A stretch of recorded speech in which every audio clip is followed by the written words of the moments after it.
Hello students, कैसे हो आप? I hope so you all are doing great. तो चलिए आज मैं लेकर आई हूँ आप लोगों के लिए स्टैंडर्ड 9th का chapter the fundamental unit of life. But उससे पहले बेटा चैनल को सब्सक्राइब करें science by Kashish ma'am, because ये चैनल आपको बहुत यूजफुल होने वाली है।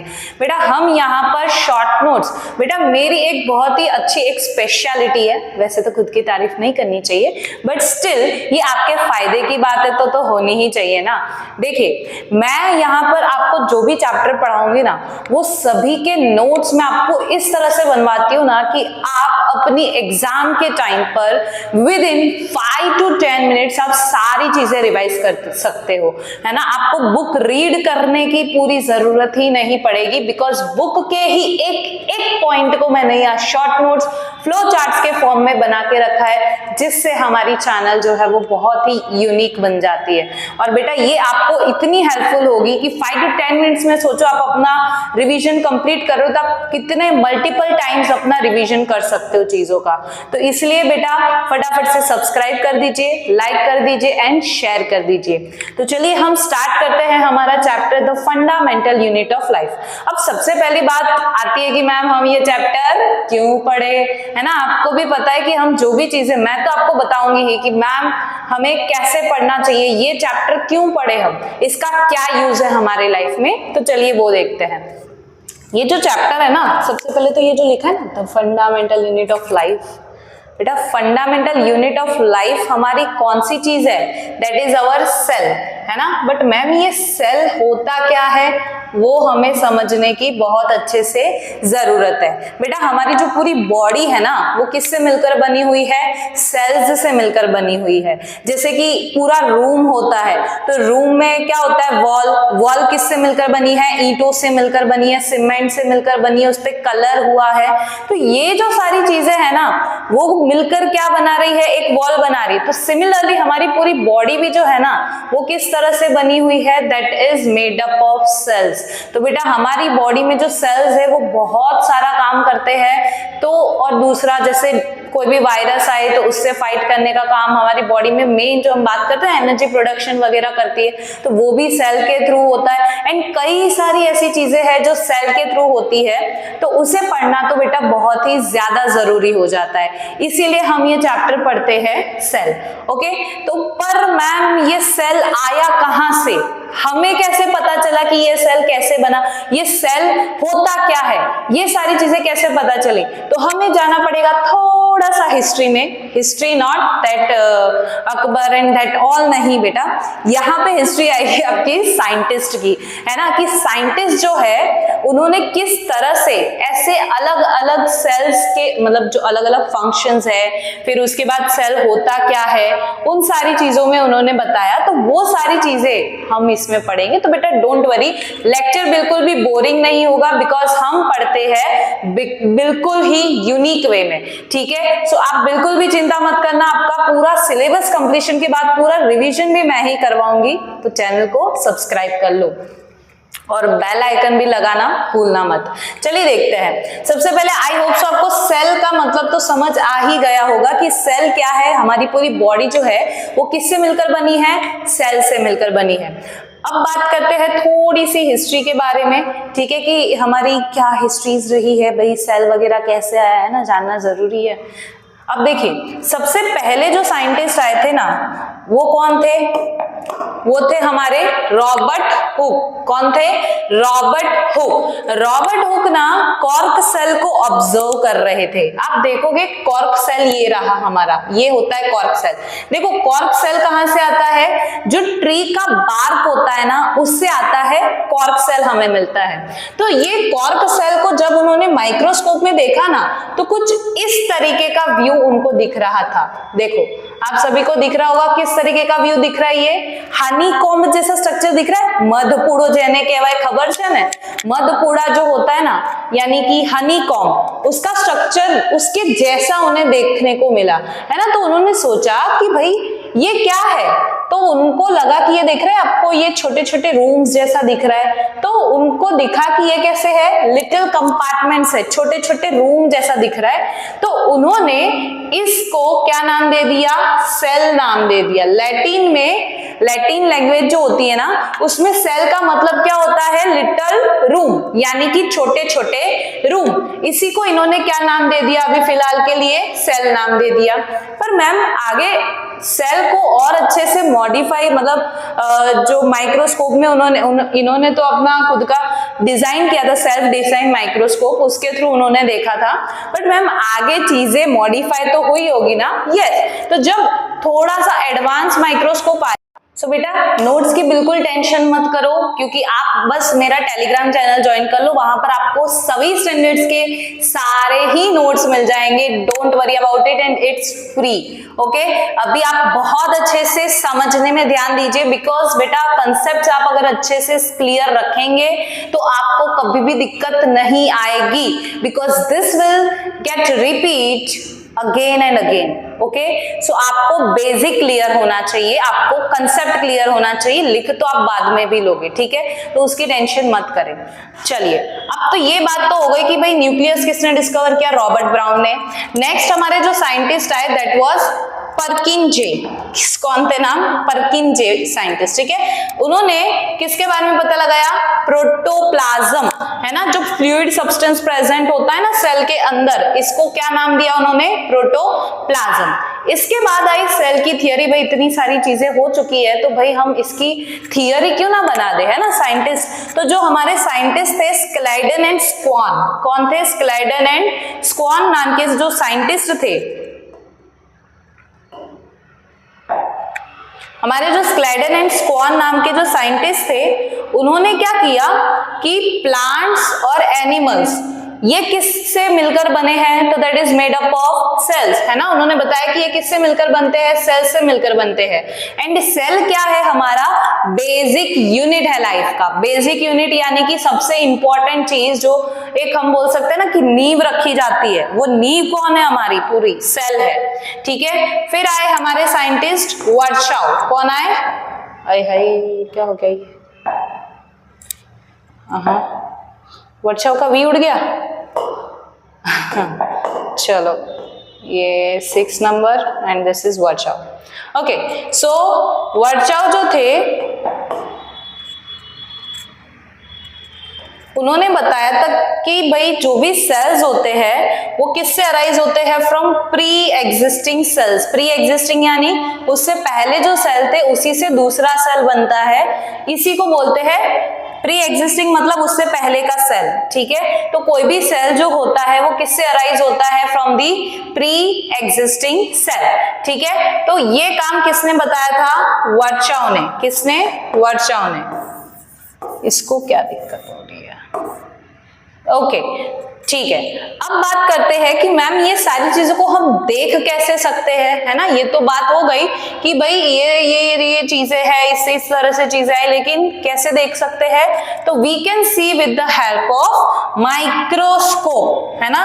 ये सारे कैसे है, टाइनी पार्टिकल्स। आप लोगों ने 8th में चैप्टर पढ़ा था ना माइक्रोब्स वाला, अगर नहीं वो याद है आपको तो जाइए फटाफट से, मेरा वीडियो अपलोडेड है इसी चैनल के ऊपर, माइक्रोब्स के ऊपर, तो जाइए अपना बेसिक क्लियर कीजिए।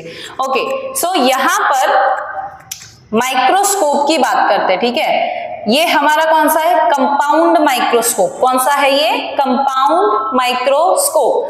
अगर हम इसकी बात करें तो कंपाउंड माइक्रोस्कोप किस तरह से दिख रहा है, आपको माइक्रोस्कोप के बारे में तो समझ आ गया ये किस तरह से दिख रहा है, ठीक है। अब देखिए ये क्या होता है, यहाँ पर ऑब्जेक्टिव, ठीक है, ये होता है एडजस्ट करने के लिए, फाइन फोकसिंग नॉब होता है ये कोर्स नॉब होता है, ये आई पीस होता है जिसके थ्रू आप देखते हो माइक्रोस्कोप के थ्रू आपकी स्लाइड के अंदर जो भी स्पेसिमेन रखा हुआ है, ये स्पेसिमेन क्लिप होता है, ये स्टेज होता है जिसके ऊपर आप अपनी स्लाइड रखते हो, ये होता है कंडेंसर और ये होता है बेस। तो इसे हम क्या बोलते हैं, माइक्रोस्कोप। आपको इतना पता होना चाहिए कि माइक्रोस्कोप कैसा दिखता है, बाकी तो आपको चीजें समझ आ जाएगी, ठीक है। तो जो भी माइक्रो ऑर्गेनिजम्स होते हैं, जितने भी टाइनी छोटे छोटे पार्टिकल्स जो हम नेकेड आइज से नहीं देख सकते, नॉट पार्टिकल्स, छोटे छोटे ऑर्गेनिजम्स जो हम नेकेड आइज से नहीं देख सकते, उसको हम किससे देख सकते हैं, with the help of microscope, ठीक है। चलिए अब बढ़ते हैं नेक्स्ट स्लाइड की तरफ। What are living organisms made of? Living organisms जितने भी है वो सारे किससे मिलकर बने हुए हैं? तो सीधी सी बात है मैम, आपने तो हमें पहले ही बता दिया, देखो क्वेश्चन आते पहले ही हमें आंसर पता चल गया है ना। देखो लिविंग ऑर्गेनिजम्स जो है वो सारे किससे मिलकर बने हुए हैं? सेल से मिलकर बने हैं। किससे मिलकर बने हैं? सेल से मिलकर बने हैं। ठीक है, so cell is your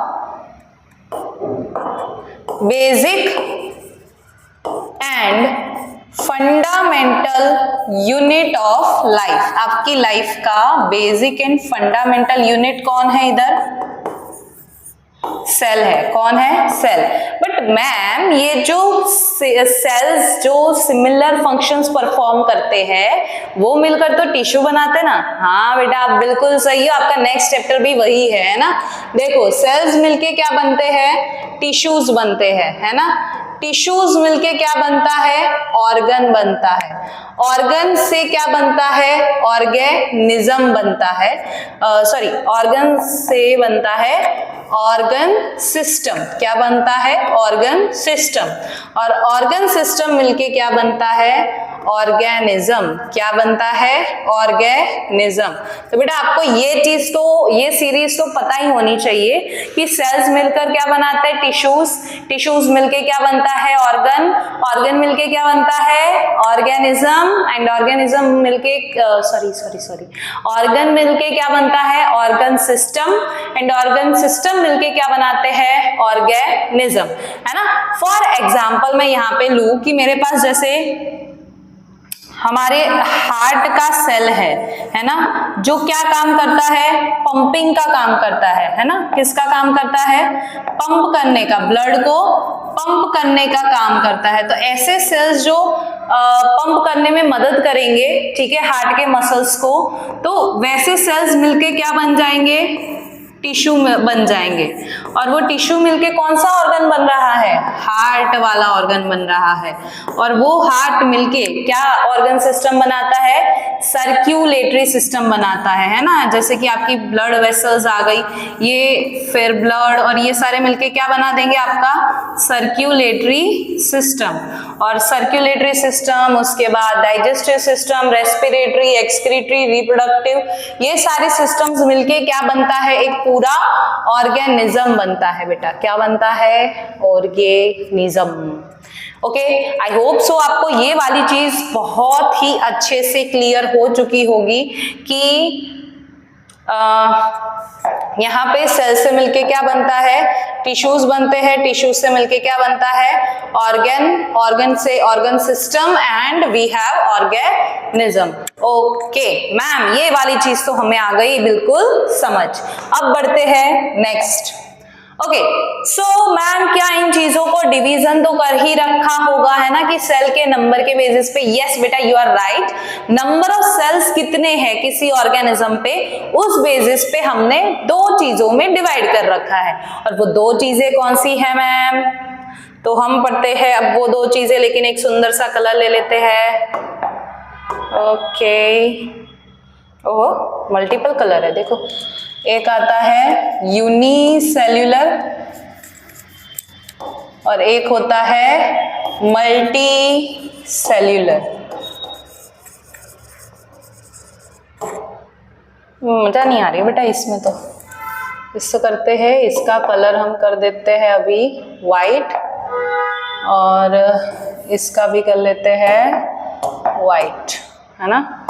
but ये देखो यहाँ पे ऐसे हम बना देते हैं unicellular and multi cellular. Okay, so unicellular organisms हम किसे कहेंगे? देखो यूनिक का मतलब क्या होता है? देखो यूनिक का मतलब क्या होता है? वन, है ना। और सेल्यूलर से ही आपको समझ आ रहा होगा सेल्यूलर का मीनिंग क्या होता है? सेल। यानी ऐसे ऑर्गेनिजम्स जिनके अंदर एक ही सेल प्रेजेंट है, वैसे को हम क्या कहते हैं? Unicellular organism. एंड दूसरा आता है मल्टी, है ना। मल्टी वर्ड से ही समझ आता है ना आपको, मल्टी मतलब मैनी। मल्टी का मतलब क्या होता है? मैनी, या तो फिर आप बोल सकते हो मोर देन वन। दोनों के मीनिंग सेम ही हुए, right ma'am? Yes. Okay, so multi का मतलब एक से ज्यादा, किसी ऑर्गेनिज्म के अंदर अगर सेल्स प्रेजेंट है तो हम उसे क्या कह देंगे, multi cellular organism. But ma'am इसके एग्जांपल्स कौन से हैं, कौन है ये महाशय जो यूनिसेल्यूलर है और मल्टी सेल्यूलर है? ओके, यूनिसेल्यूलर के एग्जांपल्स की अगर हम बात करें तो यहां पर आते हैं हमारे, जैसे कि अमीबा, बैक्टीरिया, पैरामीशियम,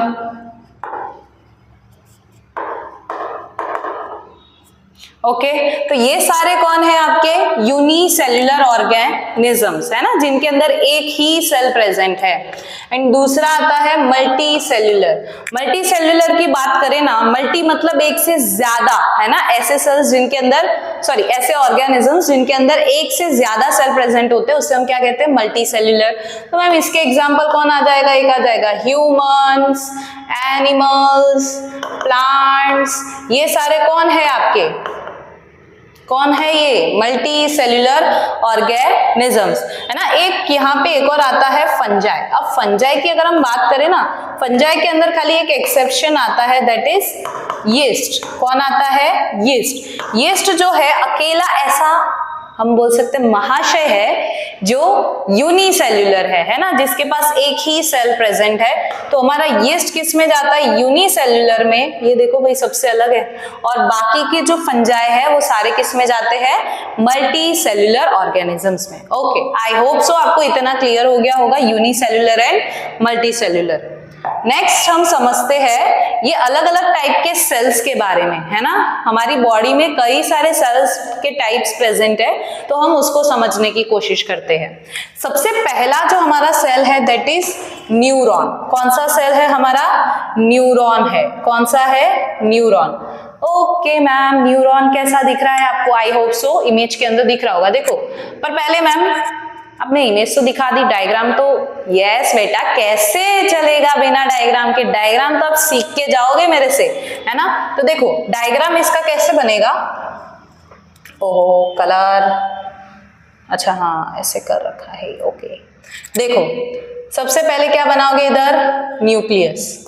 न्यूक्लियस के बाद इस तरह से ये बनाएंगे हम।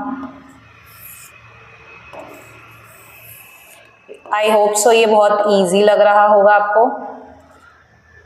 अरे मैम कैसी बातें करते हो, इजी, बहुत इजी है ना।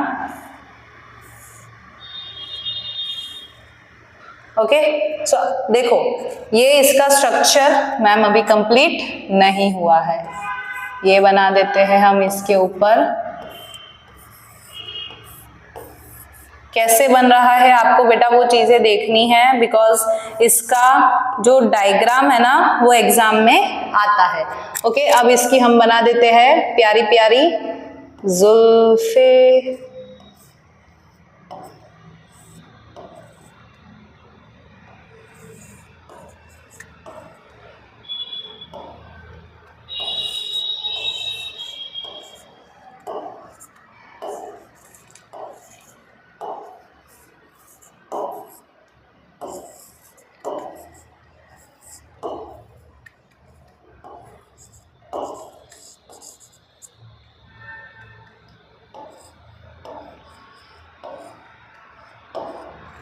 ओके सो ये किसका डायग्राम है, हमारा न्यूरॉन का डायग्राम है बच्चा। किसका डायग्राम है, न्यूरॉन। पर मैम ये न्यूरॉन है कौन महाशय, बेटा ये न्यूरॉन, जैसे भी आप कभी भी ऐसे हॉट कॉफी को टच किया हो तो कैसे एकदम हाथ हट जाता है, तो वो चीज किस वजह से होती है, बिकॉज न्यूरॉन्स जो है वो क्या करते हैं, आपके ब्रेन को सिग्नल भेज जाते हैं कि भाई ये हॉट है, इससे हाथ छुड़वाओ इसका, है ना। तो आपका ब्रेन वापस सिग्नल भेजता है और आपके हाथ क्या है पीछे हट जाते हैं। तो ये सारा जो रिस्पॉन्डिंग का काम है ना वो सारा काम कौन करवाता है, न्यूरॉन्स। ठीक है, अब इसके ये बहुत ही बेटा मोस्ट इंपॉर्टेंट चीज है, आपको ये आना चाहिए, इसका डायग्राम भी पता होना चाहिए, इसके फंक्शंस भी आपको अच्छे से आने चाहिए। ओके मैम, तो हमें इसकी लेबलिंग बता दीजिए। तो चलिए हम इसकी लेबलिंग पढ़ लेते हैं। ये जो इसकी घनी घनी जुल्फे दिख रही है ना आपको, उन जुल्फों का नाम क्या है, डेंड्राइट्स है। क्या नाम, अरे ओके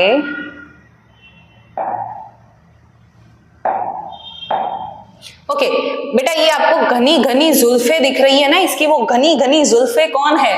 डेंड्राइट्स है। कौन है इधर? डेंड्राइट्स। ओके, नेक्स्ट आता है आपका, ये कौन है? न्यूक्लियस। इसको तो कैसे भूल सकते हैं मैम, बीच में गोला हमेशा